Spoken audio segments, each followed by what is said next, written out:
Gracias. Buenas tardes a todas y todos. Como me presentó Majet, soy especialista legal de la SPDA, no soy la encargada del programa. Y bueno, voy a cumplir, espero, con los 10 minutos escasos que tenemos. Por favor, la siguiente. Bueno, quería empezar resaltando los avances que encontramos, obviamente, en cuanto a la protección de los derechos de los PIACI. Siguiente, por favor, que es lo que nos aboca y lo que nos convoca, me parece, la celebración de la Ley 28736, la Ley PIACI, que si no me equivoco cumple 16 años, y sus normas complementarias, que son un gran avance hacia la protección de estas poblaciones. Asimismo, celebrar también que contamos con un régimen sancionador, un procedimiento administrativo sancionador desde el año 2019 para el incumplimiento de la ley y sus normas complementarias. Y por supuesto que el año pasado se categorizaron 2 nuevas reservas indígenas como Yabarita Piche y la Reserva Indígena Cacataibo Norte y Sur, que también, por supuesto, es un avance, ¿no? Siguiente, por favor. En cuanto a los desafíos, que pueden ser muchísimos, nosotros hemos intentado presentar 3 grandes bloques, que son los que, digamos, priorizamos en este momento, en todo caso. El primero es hablar de los PIACI en áreas naturales protegidas. El segundo, la necesidad de contar con un sistema de reservas indígenas. Y el tercero, lo referido a la implementación efectiva de este procedimiento administrativo sancionador que ya mencioné. El primer tema, PIACI en áreas naturales protegidas. Por favor, la siguiente. Lo que necesitamos realmente es un mecanismo o mecanismos articulados entre el CERNAM y MINCUL, obviamente triangulado con organizaciones indígenas. En este caso me voy a permitir utilizar mis apuntes para que no se me escape nada. Nosotros tenemos estos 3 puntos pensados para conseguir esta finalidad de contar con unos lineamientos que nos permitan guiar. Cuando hablo de lineamientos me refiero a un conjunto de pautas que van a regular la actuación conjunta intersectorial entre el MINCUL y el CERNAM para garantizar la protección de los PIACI que habitan o se desplazan en áreas naturales protegidas y sus zonas de amortiguamiento. ¿Qué necesitamos que contengan estos lineamientos como mínimo? Primero, responsabilidades claras para ambas entidades, así como para los encargados de la protección de estas áreas, en este caso los guardaparques. En segundo lugar, consideramos que deberían existir mecanismos de intercambio de información rápidos, eficaces, reportes de alerta temprana, de hallazgos, entre otros. Y por último, y no menos importante, capacitar a los miembros del CERNAM y aquellas autoridades encargadas del cuidado de estas áreas, así como preparar charlas previas al ingreso de cualquier persona a las áreas naturales protegidas sobre los protocolos de actuación ante hallazgos. Lo segundo sería, cuando contemos con estos lineamientos, presentarlos y validarlos con las organizaciones indígenas. Y por último, articular espacios de diálogo entre cultura, CERNAM y las organizaciones, como menciono.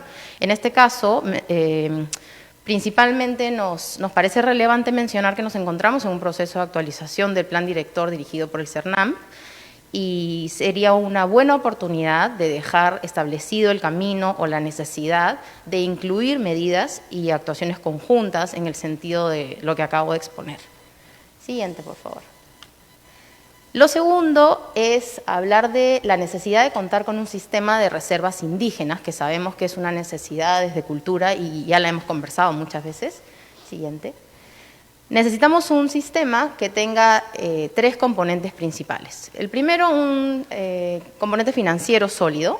En segundo lugar, mecanismos de control y monitoreo que resulten adecuados. Y finalmente, capacitación, ¿no es cierto?, en la aplicación de este procedimiento administrativo sancionador, que es nuestra herramienta base. ¿Qué necesitamos para lograr contar con un sistema de gestión de reservas, como lo entendemos nosotros?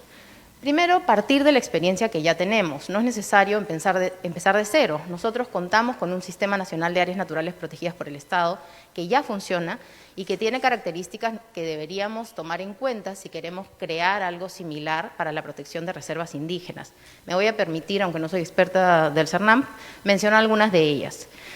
Primero, se identifica claramente la entidad encargada de desarrollar el conjunto de acciones para asegurar el mantenimiento de estas áreas. En segundo lugar, se trata de un sistema integrado que permite, por supuesto, optimizar los recursos disponibles. En tercer lugar, tiene un componente físico claramente determinado y caracterizado, con representatividad, número y tamaño de áreas que lo conforman, la vulnerabilidad de los espacios, entre otros temas. Y por último, hay un sistema de monitoreo que es parte fundamental para la gestión y para evaluar cada cierto tiempo cómo van los resultados y que de esto se desprenda la toma de decisiones adecuadas. Estas son características que deberíamos incluir en un sistema de gestión para las reservas indígenas. Lo siguiente que necesitamos, retrocedo por favor, es contar con un plan financiero para lograr la sostenibilidad financiera del propio sistema.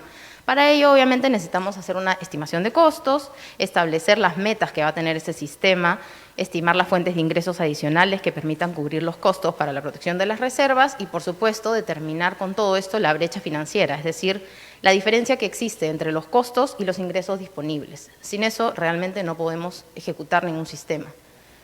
Luego, habría que evaluar, mejorar la normativa y procedimientos administrativos que están vinculados a la creación, rectoría y gestión de las reservas. Cuando hablo de un modelo de gestión, me refiero principalmente a una herramienta que va a tener la gestión pública y que va a servir de guía para las entidades de la administración pública para materializar la serie de objetivos que se planteen en el tema. De esto pueden derivar una serie de necesidades como algunos arreglos institucionales, modificar o crear procedimientos internos, capacitar a los servidores públicos, determinar la cobertura del servicio y, por supuesto, hacer una línea de base de las capacidades técnicas y financieras con las que se cuenta y de las que se parte. Esto va de la mano, obviamente, de lo que ya tenemos, que son los registros de avistamiento PIASI, no solo desde el Ministerio de Cultura, sino que las propias organizaciones indígenas también cuentan con ello, y hay una serie de necesidades que ya todos conocemos, entre las cuales se encuentran, por supuesto, mejorar la infraestructura de los puestos de control. Siguiente, por favor. Como último tema, y para no robar tiempo, quisiera mencionar la necesidad de implementar de manera efectiva el procedimiento administrativo sancionador con el que ya contamos.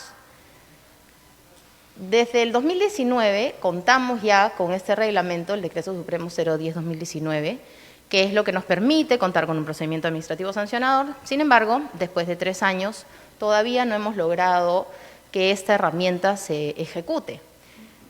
Entre otras cosas, creemos que es importante y hace falta articular esta norma con las organizaciones indígenas para conseguir mecanismos adecuados que permitan su implementación. Siguiente. ¿Qué proponemos para aplicar o qué consideramos que hace falta para empezar a ejecutar, aplicar este PAS? Primero, capacitar a todos aquellos agentes, funcionarios y autoridades que están involucradas en la ejecución del mismo para asegurar su cumplimiento. En segundo lugar, hacer un levantamiento de información, conocer las principales amenazas que enfrentan las reservas por reserva, y poder identificar así a los actores involucrados y determinar competencias y mecanismos de articulación que nos permitan atender la problemática de manera conjunta, ordenada y sobre todo eficaz. Y finalmente, y una vez más, generar estos espacios de diálogo multinivel y multiactor y aprovechar los que ya existen para poder conseguir determinar cuáles son las necesidades reales y por dónde va la necesidad de generar a lo mejor algún instrumento técnico adicional o llevar a cabo algunas modificaciones que nos permitan efectivamente aplicar este procedimiento. Eso sería todo. Gracias.